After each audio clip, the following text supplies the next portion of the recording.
విద్రోహ దినము వీడ్కోలు దినం కాదు అని చెప్పి కొంతమంది బీఆర్ఎస్ కార్పొరేటర్లు ఒక ఆవేదన పూరితమైనటువంటి స్వరాన్ని వినిపించే ప్రయత్నం చేస్తారు. ఎట్లా చూస్తారు? వాళ్ళ ఆవేదనకు అర్థం లేని ఆవేదన. ఎందుకంటే గతంలో 44 మంది బీఆర్ఎస్ కార్పొరేటర్కి దాదాపు 15 మంది కార్పొరేటర్లు పోయినరు వేరే పార్టీలకు. అప్పుడేం స్పందన లేదు. నాయకుడు మంచి నిద్రపోయినప్పుడు ఏ స్పందన లేదు.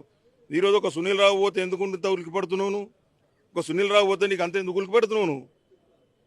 మేము ప్రజలు ఎటువైపు ఉన్నారో ప్రజల వైపు పోయినాం కాబట్టి, ప్రజలు ఈరోజు ఒకవైపు ఉంటే మనం ఇంకో వైపు ఉండొద్దనే ఆలోచనతోటి ఈరోజు ప్రజలంతా కూడా బండి సంజయ్ గారి నాయకత్వంలో కరీంనగర్ నగరంలో అభివృద్ధి జరగాలని చెప్పి కోరుకుంటున్నారు. కాబట్టి నేను కూడా ప్రజలు కోరుకున్నాను వైపు పోయినా. ఇది విద్రోహ దినం కాదు, చాలా బ్రహ్మాండమైన దినం.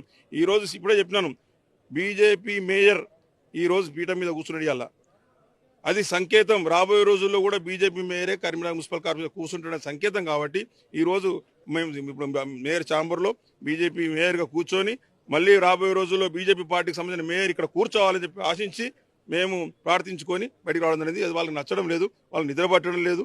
అది వాళ్ళ పార్టీ దౌర్భాగ్యంతో నేనేం చెప్పలేను.